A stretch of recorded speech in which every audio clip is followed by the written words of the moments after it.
And it is time once again to take that journey of faith and that big, explosive leap of faith into the world of the Fakertarians on this June 13th, 2020, with your special guest, Spike Cohen. Right now, it's your host, John Hudak. John. Hey guys, and welcome to the Fakertarians podcast. I'm your host, John Hudak, along with Brian Hagan, Jeremy Kantorowicz, and Jordan Logue.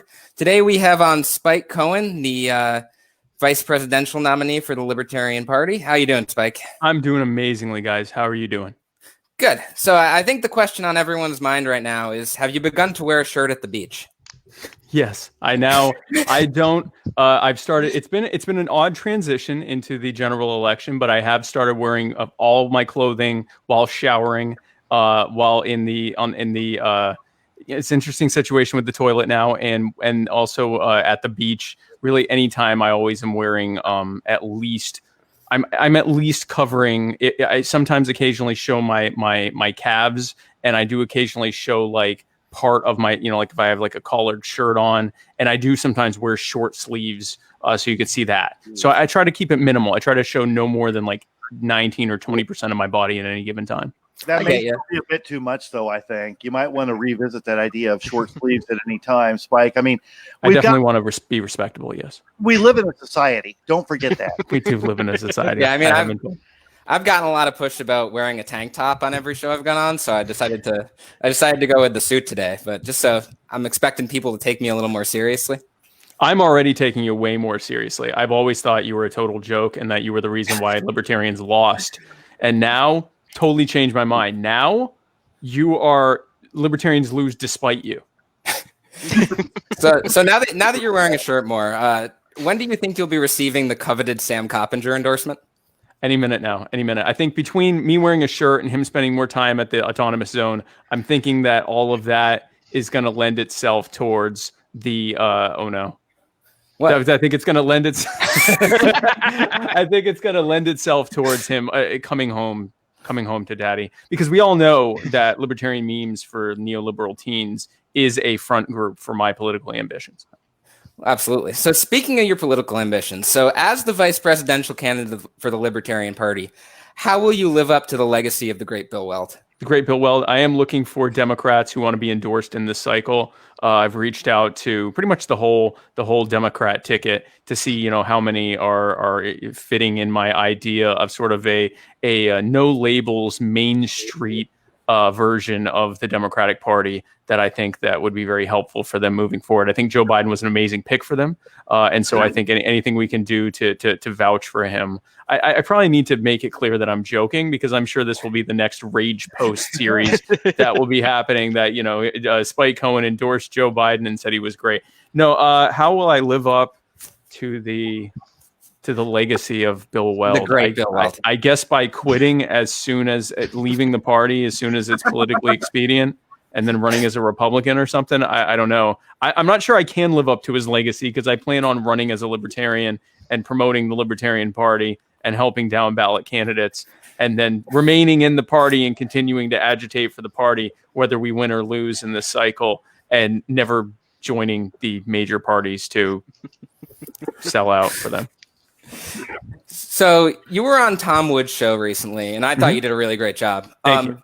So there's a lot of controversy within some libertarian circles about Woods. I mean, he has his detractors, he has his supporters, that kind of stuff. Mm-hmm. Have you received any criticism about appearing on the show? Because I saw that Joe did. And if so, how do you respond to that criticism? So I had a handful of people that, first of all, I made clear, because I have a lot of people that are in the Audacious Caucus, Vermin Supreme team, and all of that are on my campaign team and that are big supporters of mine. So I actually reached out to them ahead of time and said, listen, I'm going to be on the Tom Woods show. I'm going on to talk libertarianism, to talk about everything we've been talking about. I'm not going to change my message in any way because I'm on Tom Woods show. I think it's an excellent opportunity to get our message out to as wide an audience as possible. I plan, if I'm invited to, we have it in the works to be on Dave Smith's show. I will go on any show. I'll go on Sean Hannity for that matter. I actually told Tom Woods that. And I said, not to compare you to Sean Hannity, but I'll go on anything. Like if I can get in front of lots of people and spread a message of liberty and talk about self-ownership and non-aggression and property rights and voluntary solutions and healing the rifts and the damage and the abuse that's happening at the hands of the omnipotent state, why would I not do that? And so that's my thought with that. So I've had a few people that are like, well, by even going on there, you're granting him legitimacy or whatever. And I will admit that because I'm not as active on the day-to-day of Twitter, I'm not, well versed on every single scandal related to Tom Woods. And I have listened to episodes of Tom Woods before, but they've been when my friends have been on that show. But I know he's also one of the more popular libertarian podcasters. So I saw an opportunity and I took it and gave the same message I always give. I think it would be absolutely ridiculous to pass that up. I mean, Right. I've been involved in those conversations online where people say, "Oh, well, how are you adding legitimacy to Tom Woods? He's already out there. He's a huge broadcaster, a huge podcaster." Now, if you went on somebody like that Hal kid or that, that Benji kid, these little fringe little neo-Nazi types who think they have a show when in fact it's like their mom and like their methed out neighbor listening, that's a different deal. Yeah, and even some of the more popular ones, I'm not going on Chris Cantwell's show. There's nothing redeemable that's going to happen there. Now, the beauty is, as a Jewish anarchist in an interracial marriage with an immigrant, I'm probably not welcome on those shows anyway to begin with. So, I mean, it's kind of a powerful inoculation that happens there of just who I am as a person. Where the spaces where I really wouldn't want to go into, I'm probably equally not welcome there to begin with. So it's like a mutual understanding between me and the clan that that I'm not welcome in their spaces. So that works out well for me.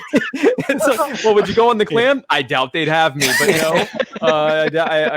if I get an invitation from the clan, I'm going to remind them of who I am. That reminds me. So 10 years ago, and it had to have just been a general mailer.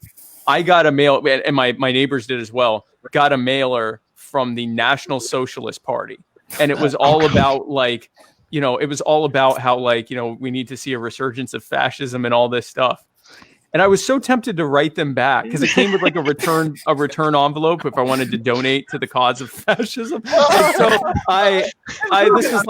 this was like 2010, or maybe it was like somewhere time 2009, 2011, 2010, something like that. And so I was so tempted to write them back and not give them anything, but just put in a note and says, "You know what the last name Cohen is, right?"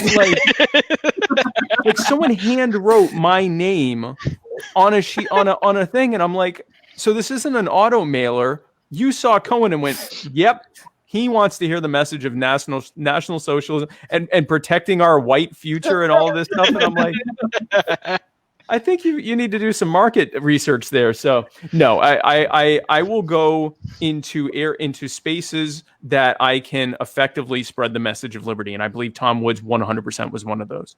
Sure, I do too, because the majority of his listeners, I don't think, are in some sort of a secret white nationalist camp at all. I just think that he sometimes flirts with the wrong sort of people, like Molyneux and all of that. But yeah, I don't think his show in general is a terrible place to be.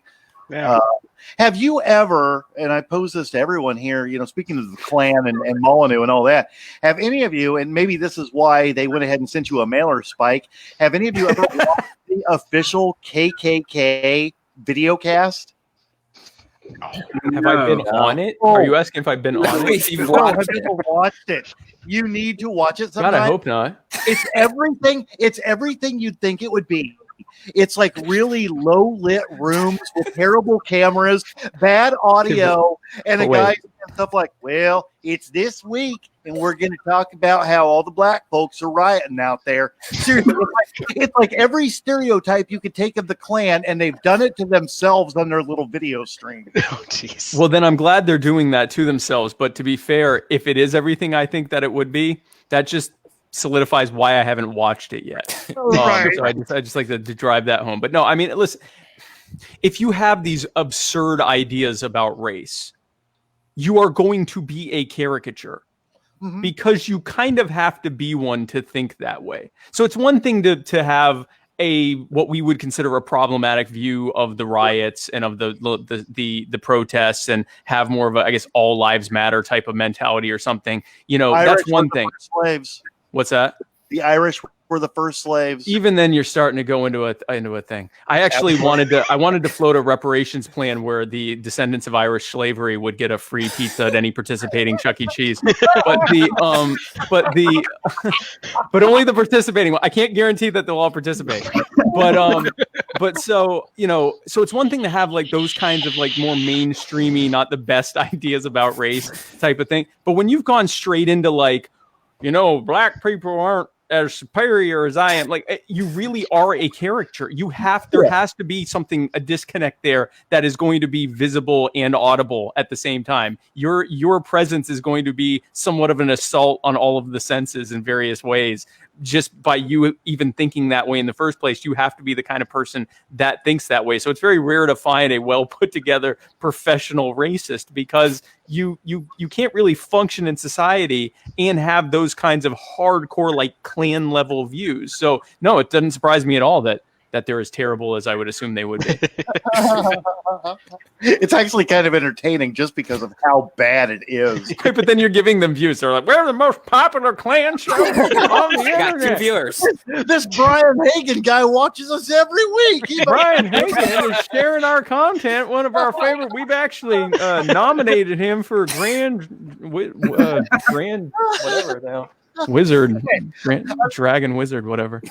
I also like that, like, they are kind of a really terrible kind of cosplay where it's like, so like they're doing like, you're a wizard and you're a dragon, and they're wearing like bright purple and like with this crazy fringe on it and everything else, and I'm like, this is like malignant bronies, or like this is like a malignant like you're like, it's so like furries are playful and loving. You're like, if there were like a evil version of the Care Bear cousins, that's what they are. They're like the evil Comic-Con.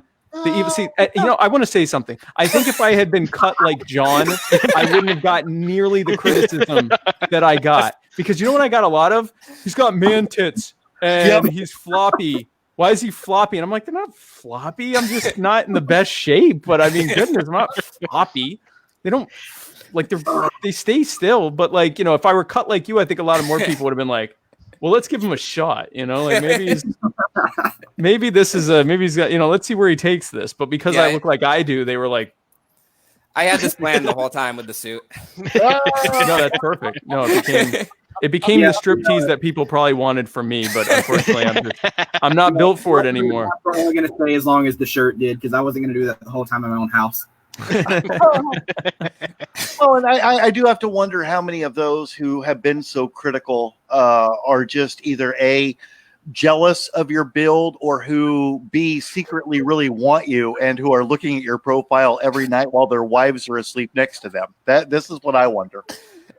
I would say more of the latter than the former, because there aren't a lot of people that look at this. I say, you haven't seen a body until you've seen the body of a middle-aged Jew with MS. And, I think that, I don't think there are a lot of people looking at that and going, I wish I could look like that. Maybe some people who are, maybe John was a little jealous of the chest hair. I don't know. Yeah. But and that's fair. That's a legitimate thing to be jealous of. But in terms of wanting, I think it's probably more wanting. I think it's more that there are people that are like, oh, wow, he really does have a dad bod, doesn't he? Mm-hmm. And we feel uncomfortable feelings and we react angrily. So I think it could be that. I honestly think most of it was I wasn't who they wanted. Yep. And radicals are used to not getting what we want and being told you got to vote for what we gave because, Gary's way better than the other options, which he was. I mean, Gary's way better than Trump or Hillary or Biden or any of that. Prags aren't quite as used to having to suck it up and go with what the delegate chose. And even though I'm a very Prag-friendly radical, as is Joe, I think that some people were like, no, they're used to that right there. They're used to getting one of those and telling the radicals to step in line. And we do. We step in line and we help as much as we can, or most of us do. And I think a few of them are now experiencing what they've been telling. What's that? John is holding up the only shirt he owns with sleeves to make the green screen just to make the green screen work. That's funny.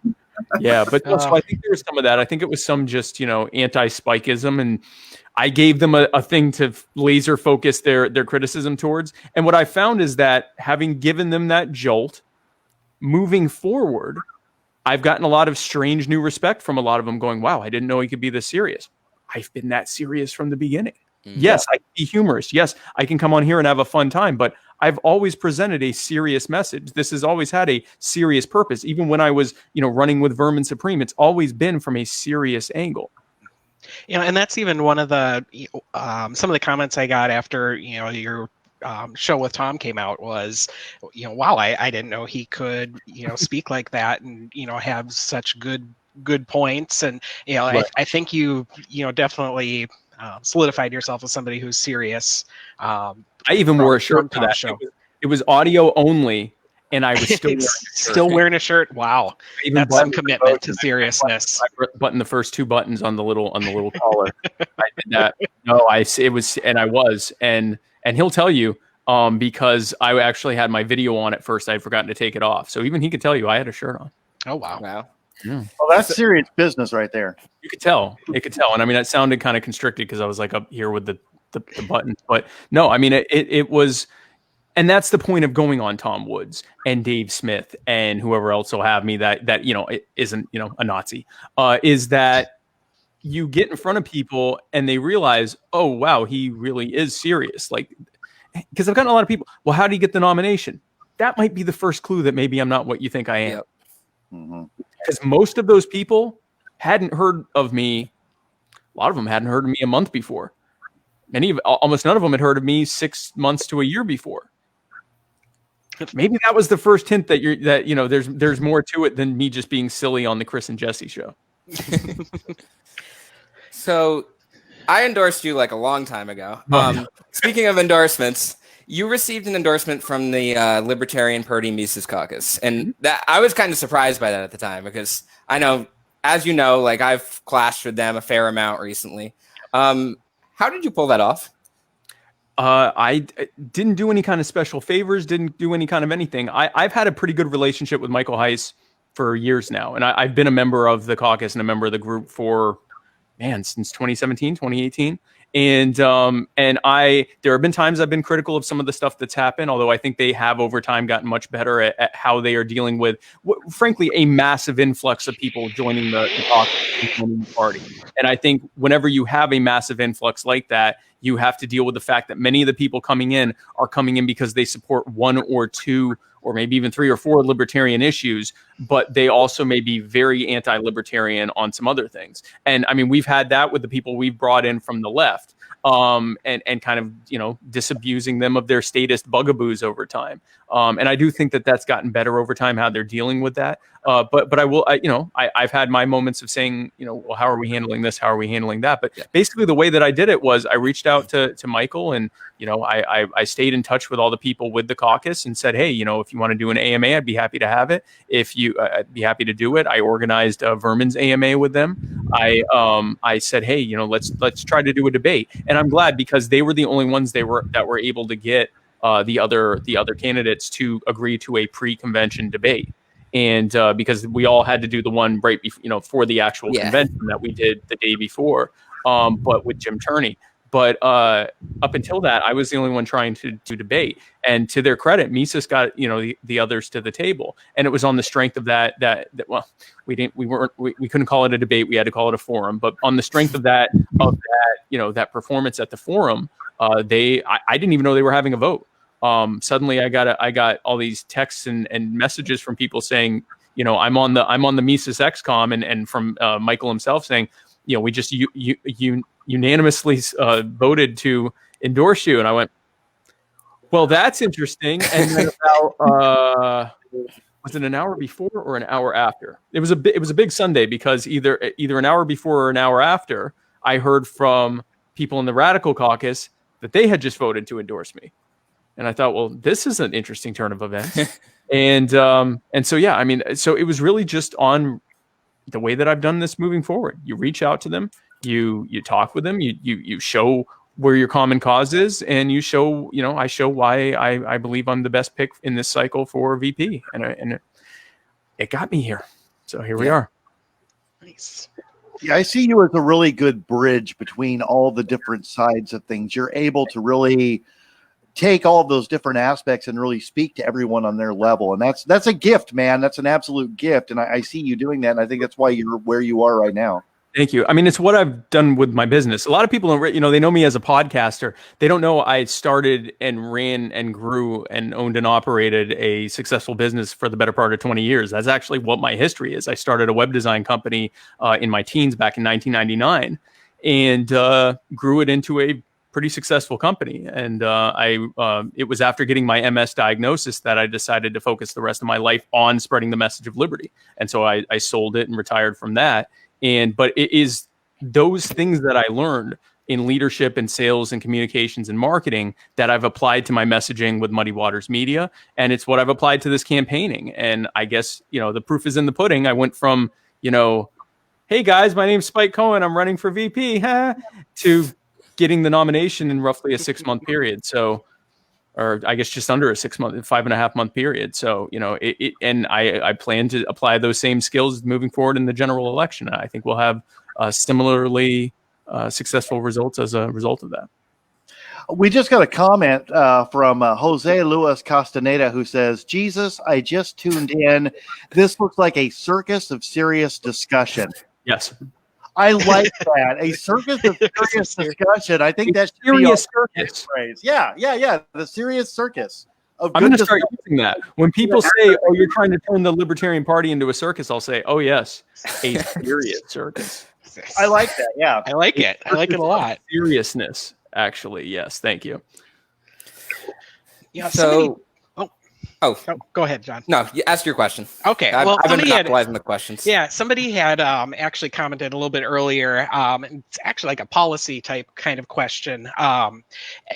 So I'm kind of curious too. What kind of consequences would you put on, or not necessarily consequences, but how would you handle, like a country like China and their kind of role in the coronavirus pandemic, kind of making it. Playing it down and, ultimately possibly making it much more serious than it could have been. What's the libertarian way of dealing with something like that? Well, the beauty of libertarianism is it deals with things at its core. Well, what do we have at its core? We have an authoritarian government that is able to exert itself in the way that it does and impose itself around the world. Not as much as our empire does, but quite a bit as much for their size. On the strength of their relationships with cronies, who have built up their economy by bringing jobs from the Western world over to them. But why have they brought those jobs there? Because of the regulatory burdens that those same cronies have imposed domestically on U.S. businesses, because they knew that when it came to it, they could then turn around and move their jobs to China and to Malaysia and to South Korea and to wherever else that they can move them, and leave all the small and medium businesses, all of their competitors here, unable to compete, unable to spend the billions of dollars to, refit their entire base of operations overseas. They couldn't afford to, grow their relationships with authoritarian dictatorships across the world. They couldn't do all of that. So they either went out of business or just really struggled to compete in the first place. So that was intentionally done. That was a poison pill that was intentionally added in order to harm our domestic business market and allow the cronies to move their base of operations overseas. Now, there are many, many bad consequences of that. The ones we talk about the most are the financial consequences. Small businesses, the gap between small and large businesses continues to grow because those businesses, those small ones, can't compete with the large ones. And also the number of people that are losing their work because their jobs are being, the jobs that they had are being outsourced and offshored to other places. But there's also an environmental consequence. And that consequence is that the carbon footprint of a given product has gone up exponentially because instead of being made somewhere in the US and shipped domestically, or maybe even in Canada and shipped here, or possibly even shipped in the same state that you live in where it was made, it's being made all the way clear on the other side of the country in places that have no environmental protections at all, and then shipped all the way back here on a tanker. So the per product carbon footprint of those products, of the products and goods and services that we consume, has gone up exponentially. That has harmed the environment. But then another effect, the one that we're talking about now, is the political consequence of allowing these authoritative governments, authoritarian dictatorship governments, to continue to grow unchecked on the back of that relationship that they have with Western crony businesses. So simply removing those regulatory burdens fixes so many things. It fixes so many problems, because the problem isn't trade or the trade deficit or any of that stuff. It's not that. The problem is that artificially those jobs are being made more affordable over there because of impositions from government on the market here. So one of the biggest punishments, quote unquote, that we could do to the Chinese government is to remove all the regulatory burdens here that are making it impossible to do business here and to have jobs here and to produce things here. And not just labor and regulatory stuff, but intellectual property patents that don't allow for small batch 3D printing that could replace a lot of the major manufacturing that's happening with companies that squat on sometimes decades old patents. All of those reforms that make us freer and decentralize the power and the authority and the wealth also do harm to those who would manipulate, including our own government, but also the Chinese government, to manipulate their centralization of power in such a way to harm all of us. I like it. So instead of further punishing China, further punishing people in China, we unpunish people here, and essentially the effect is, well, better than just punishing people and the government. It removes they get a punishment in that you now have to provide value to the market. Right. And for a foreign company, government, whatever else, if you bring it back more and more to the actual people, the actual market, they can't act that way. They have to be less authoritarian. They have to be more open. They have to be all of the things that they need to demonstrate value to the greater market. And you do that by decentralizing things. So again, in this case, removing those burdens, it, like you said, it doesn't really punish anyone. It simply takes the boot off the neck of the people to be able to do it here, which makes them less attractive. They were only attractive for artificial reasons. They were only attractive because of the impositions on the market here and in other countries in the developed world. Remove those barriers, they're not as attractive anymore. Should we still have open and free trade with them in every other country? Absolutely. But again, remove the barriers. Allow the equilibrium of the spontaneous action that happens within individuals acting in voluntary cooperation and competition in the greater market that will always lead to better and more equitable and less harmful and less abusive outcomes than anything you're ever going to get from the state. That was such a good answer that I feel really weird not wearing a shirt right now. Yeah, we seriously became a serious circus right there. That was a very serious circus. Serious circus right there. Yes. We have another question, and this one comes from Stephen Drowlett, and Stephen asks, well, he says, I'm trying to think of normie CNN questions you may get. And that's a good point, Stephen. And then Stephen asks, what are your thoughts on reparations? Oh, absolutely. So first of all, we have to stop the harm, right? So any time that you talk about how do we deal with the problem, if the problem is still being acutely made worse, you have to stop that, right? Like if I'm a doctor and a patient comes in and I go, man, that's a bad wound there, but they're still being stabbed, you stop the stabbing. So in the case of this, what are the problems that are related to why people of African descent are asking for reparations or are calling for reparations? It's not just slavery. It's the disproportionate harm that's being done to them at the hands of the state even now. So when I talk about ending qualified immunity, when I talk about ending the 1033 militarization program, military surplus program, when I talk about ending civil asset forfeiture, when I talk about ending the war on drugs, when I talk about ending gun control, all of those things are things that are disproportionately harming people of color and other marginalized communities. So right off the bat, doing those things, removing those particular boots from the neck of the people also disproportionately helps people of color and also other marginalized communities, because again, they're the ones that are being the most disproportionately harmed by it.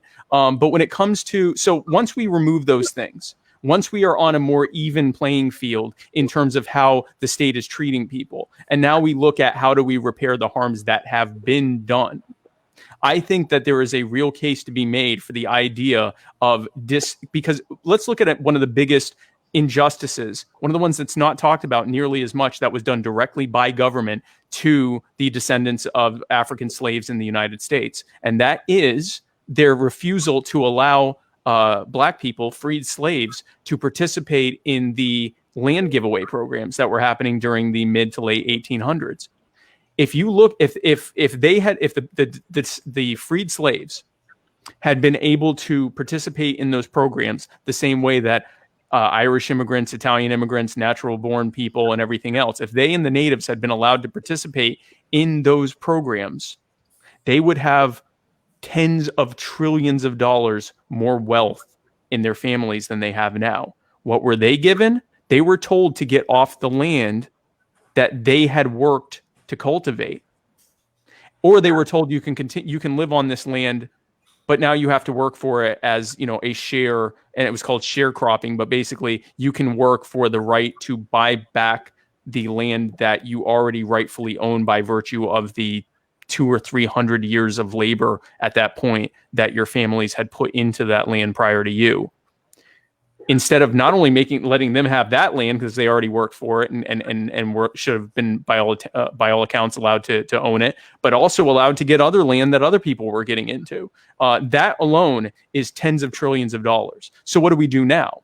Because the biggest problem is if we talk about reparations now, that means taxing everyone to pay for it, or printing out endless reams of trillions of dollars, which is just another form of tax, because those dollars are lent to the federal government, which means now you're paying it back with interest. And because they printed out all this extra money, you've now lost money. You've now lost the value of your currency. Every time they printed out more of those Federal Reserve notes without any corresponding increase of value, now all your Federal Reserve notes that you already had in your pocket and in your wallet and under your bed and in the bank account, wherever you keep your Federal Reserve notes, they've all lost value too, as they have continued to do. That's not a good way to handle it. It also creates discord, because if we say, well, to deal with this thing that happened a long time ago, we're going to tax everyone and give some of it to this one group of people, that's going to cause more problems that, are going to make things worse long term.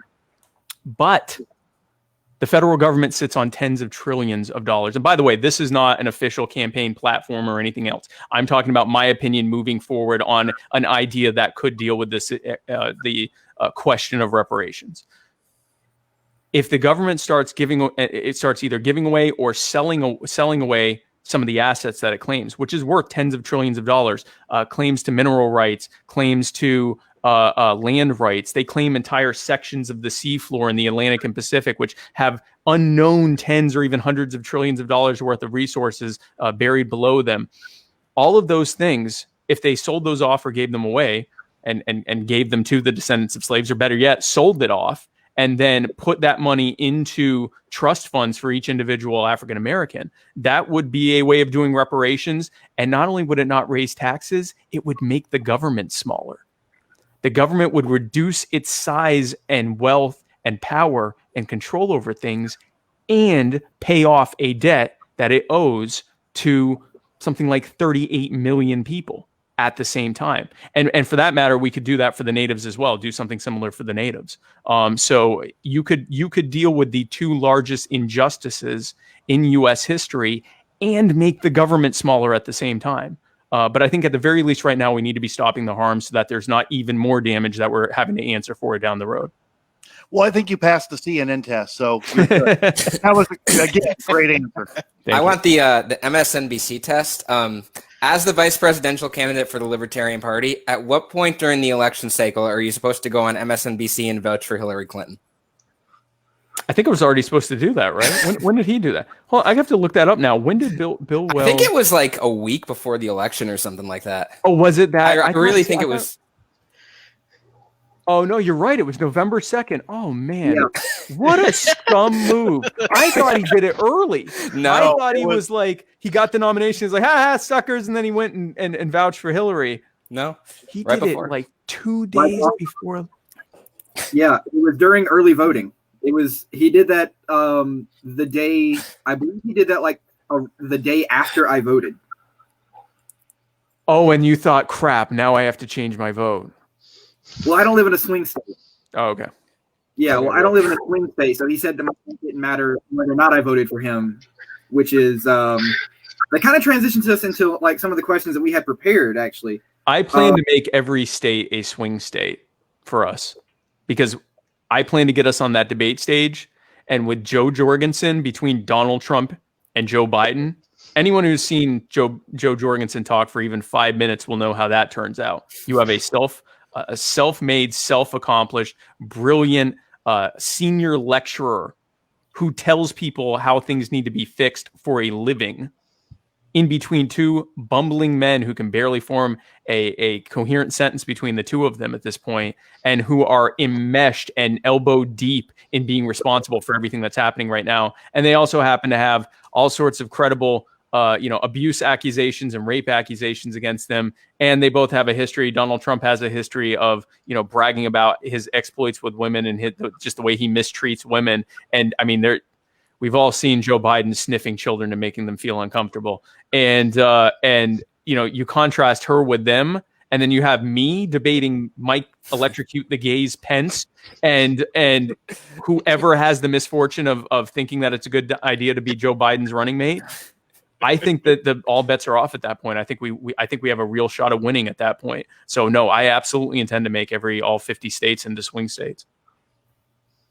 Well, I guess that gets us into, for people who have, obviously, we're going to vote for you. Spoilers. Thank you. But other than us, for people who have legitimately have either no idea what the Libertarian Party stands for, or only know us by reputation, which involves other people taking their clothes off on TV, Hudak. We could win if John Hudak hadn't stripped on June 13th. But we're trying to convince. You say that there's going to be a certain proportion that it's always going to vote for one party or the other, but the majority of people in the country are not hardline for one party or the other. No, they're not. It is winnable. How do we convince this many millions of people that the Libertarian Party is worth supporting if they don't actually know anything about us? Well, the good news is that the Republicans and Democrats have done a great job disabusing anyone of thinking that they're the people that they should vote for, at least for, look at how this year has gone. We have a pandemic that happened because the CDC actively fought to stop healthcare workers from containing the pandemic back when that was possible. We then had state governments that stepped in and overcorrected for that by telling everyone to stay home and don't go outside and don't go to the park and don't go to the beach. You can definitely still go to Walmart and Costco and Target and crowd together in those buildings and be sure to buy stuff on Amazon. And don't worry, we're going to bail out the airlines and the hotels, but don't go to your local furniture store with the 4 other people that'll be there, because that's dangerous. And don't go to, get your hair cut, because that's dangerous. It just so happened that they corrected everything so that all of our money would go to the same big businesses that they were also in the process of bailing out at the cost of trillions of dollars in debt that we and our children and grandchildren will be paying off for the next 40 years. We did get that $1,200 though, which is super sweet. Even though most of us were also told we weren't essential and shouldn't go outside. So that happened. And then in response to, decades, really centuries of police brutality, that public that was already so highly and intense and on edge with the lockdowns and everything else, the top finally blew off, and then they're now protesting in the streets and doing these protests. How did the police respond? By brutalizing them. Yeah. They showed up and said, "Stop attacking us." So the police said, "Attack them," and that's literally what they did. Yep. And simultaneously, they and I made a video about this. They cordoned off all of the protesters and all of their personnel and resources into doing this street battle against unarmed protesters who were peacefully protesting. And then they would leave the rest of the city vulnerable to looters and thieves and the people that say, "Oh, no one's going to come out if you call 911. Okay, well then I guess I'm going to get that Lego set I've always wanted. I'm going to get, those, I'm going to get, get my clothes for the summer or whatever else." And they destroy the businesses. And again, the big ones, they have the insurance. The small ones, they're out of business. They've lost everything. That is on the strength of what the Democrats and Republicans have done to us. All of this is happening in real time, and people are seeing this is the conclusion of what happens with Republicans and Democrats being in charge of everything. And Republicans and Democrats have been in charge of everything for the better part of 160 years. And they brought us this. And it's only going to get worse until we replace them.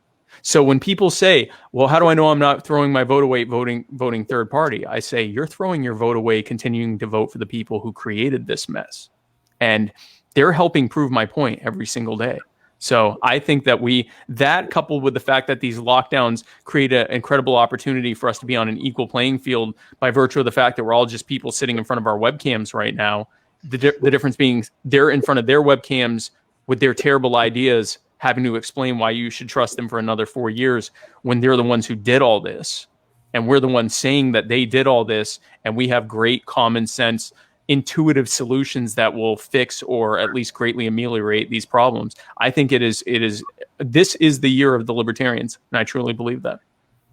So from that, looking back at the last, you say 4 to 8 to 12 to 20 to 50 years, you look at a bunch of scenarios where you have the president and the vice president acting, their decisions obviously impacting generations at a time. Right.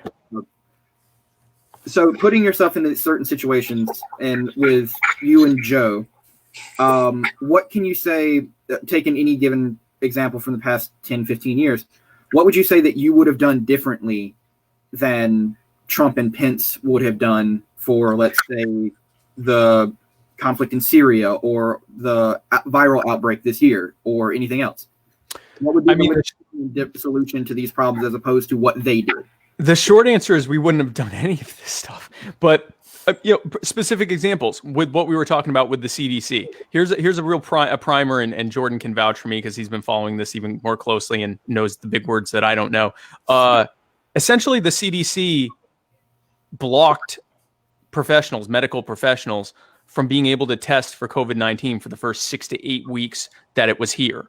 And they did so because there was this old, ridiculous regulation that said that if you want to test for a new virus, you have to get approval to do so. And it's a Byzantine process that can take months to get approval.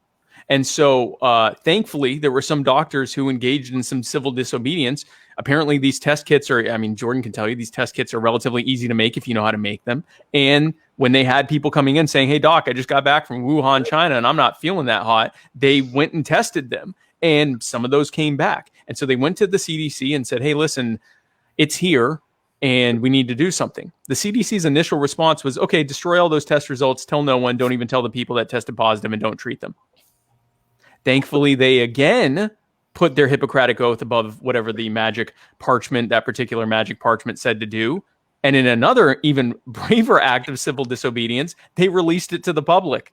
And that civil disobedience pressured the CDC to relax their guidelines, so that you still now have to get approval, but it's like a provisional thing where in the process of waiting for your approval, you can already go ahead and start testing as long as you still report those results to the government. So that 6 to 8 weeks, that would have never happened during our time. First of all, we would have never said it was a hoax. We would have never said, "Oh, this is some Chinese thing. We don't have to worry about it." The very second we would have known it, even before all this would have happened, we would have already gotten rid of all those ridiculous regulations in the first place. So that as soon as people started going into doctors' offices and saying, "Doc, I'm not feeling too hot," they'd already be making the tests.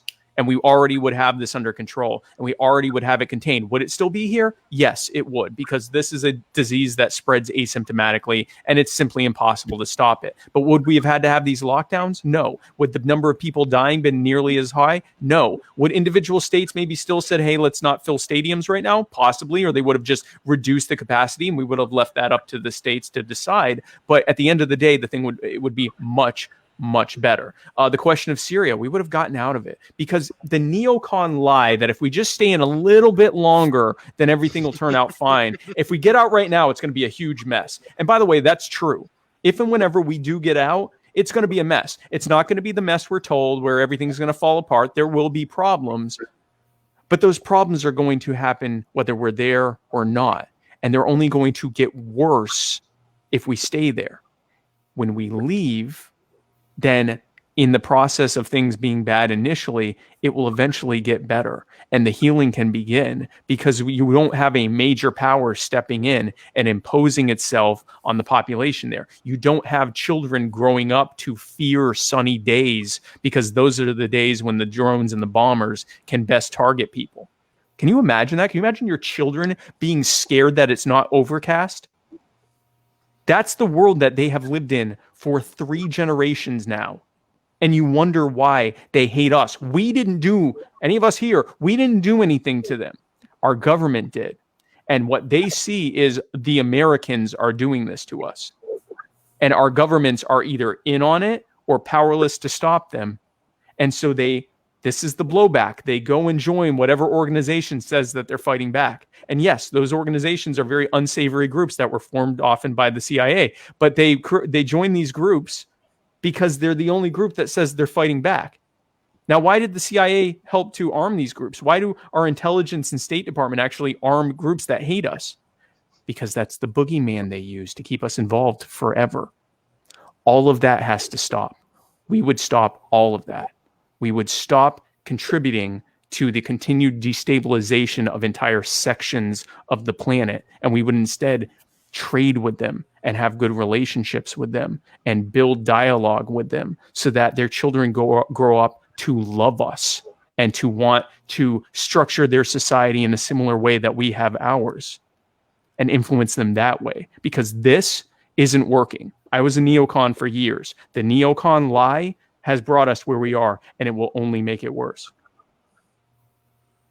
I was going to ask you where Aleppo was next, but you killed that. A what-o? No, a leopard? You know what was funny was I was being asked, someone asked me about the Ahmaud Arbery shooting in Georgia. And I hesitated because I wasn't sure where I wanted to start. If I wanted to start with the whole good old boy system or systemic racism or gun rights, or what, I didn't know where I want. So, and it was maybe like a second and a half hesitation. And they said, "Oh no, is this your Aleppo moment?" And I'm like, no. I know who it is. The jogger that got shot. I know exactly who it is in Georgia or whatever. But it was funny because it was literally me just taking a pause and going, and I think I even like kind of looked up, but it was thinking like, where do I want to take this? Like, where do I want to start with it? And they were like, "Oh no, is this your Aleppo moment?" I'm like, "It's not my Aleppo moment. I know who Ahmaud Arbery is, even if I can't unfortunately say his name correctly." But yeah, no, I know where Aleppo is. I know where Syria is. I'm actually one of those people that if you tell me a country, I can point it out on the map, whatever the country is. So my little magic power I have. Impressive. Thank you. Where's Sealand? Where's Sealand? Sealand. That's a place? Country of Sealand. The country of Sealand. It's next to Atlantis. Just about to say Atlantis. Everybody knows that. Yeah. The final question that we had was obviously you've kind of answered it by now, but based on what the difference is between obviously the Libertarian Party and the two other major parties, and between obviously you guys and the previous sets of presidents and vice presidents, is going forward, how are you guys better equipped to get us out of all the messes that we're in than the people who are currently in office or running in opposition to them from other major parties? Right. We're better equipped because we have a better philosophy and praxis on moving forward, what we want to actually do.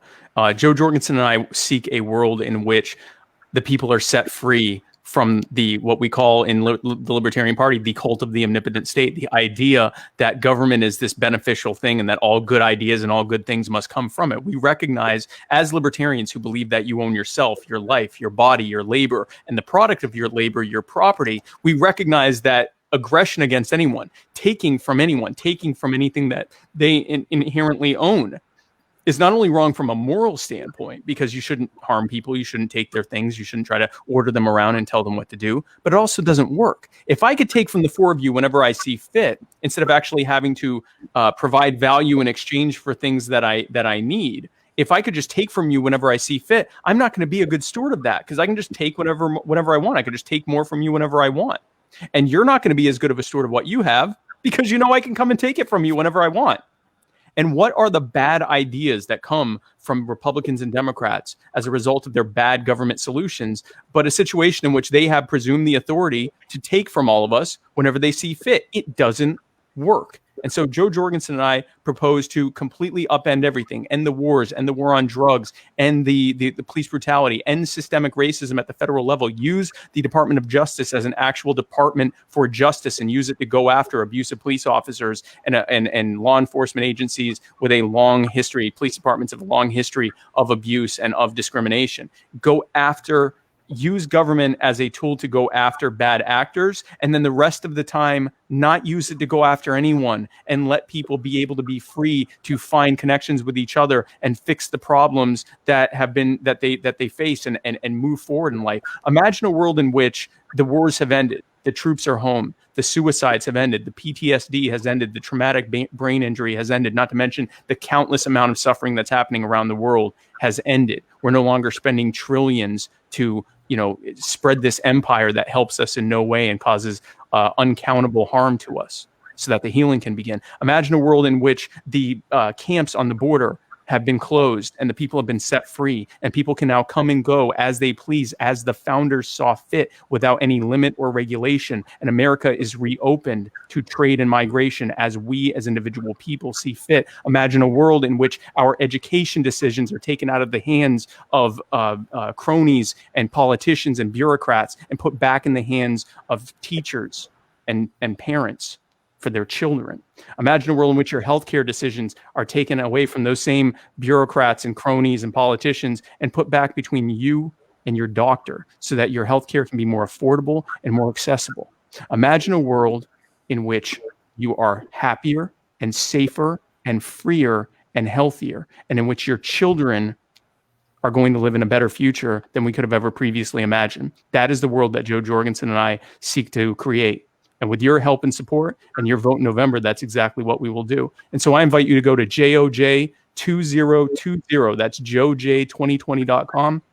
Sign our volunteer form. If you're able to contribute, press the donate button. We would love to have any donation that you can give. We would love for you to sign up and follow us on social media. We would love for you to help share our content and tell people why you're supporting us, why you're supporting the Libertarian Party, why you are a libertarian. And we can do this together. We can grow together, and we can grow this party together and grow this movement together and change the cultural conversation together. And we can take that all the way to the White House. Well, you've got my vote. Thank you. So I want to thank you for coming on today. We know you're a busy guy, and you did a good job keeping your shirt on, so people know you're serious now. Thank you. So, yeah, I think we're about wrapped up. We hope to have you back on again in the future, Spike. Oh, absolutely. I love you guys. I can't wait to come on again. So I was told I need to plug we have like a subreddit now. So there's reddit.com/r/Fakertarians. I never plug stuff, so I'm just fitting it all in now. Twitter.com/Fakertarians. And then we got this page. If anyone's watching this, they're probably watching it on this page. So I think that about sums it up. If you're watching it from my page, it's called Fakertarians. Be sure to join it. It's one of my favorite groups. I love it. Yeah, we're plugging everything because George Soros and the Koch brothers all cut us off. So we're just trying to get as much advertisement out there as we can. We need more Trump bucks. Yeah, give us your Trump bucks. my last Soros check was only $1.50. That didn't go very far. That's Man, 83 cents. Talk about diminishing returns, right? I remember when they were giving us like $100,000 a pop. Now it's gotten rough. Yeah, times have definitely changed. Well, but that's going to do it for this edition of the Fakertarians on this June 13th, 2020. Thanks so much to our very special guest, Mr. Spike Cohen, Libertarian Vice Presidential candidate. Thanks to all of you, our viewers and listeners out there. And we'll be doing this again at some point in the future. We'll tell you when, because we make those decisions. Good night. Good night, everyone. Good night. Thanks, Spike. Thank you.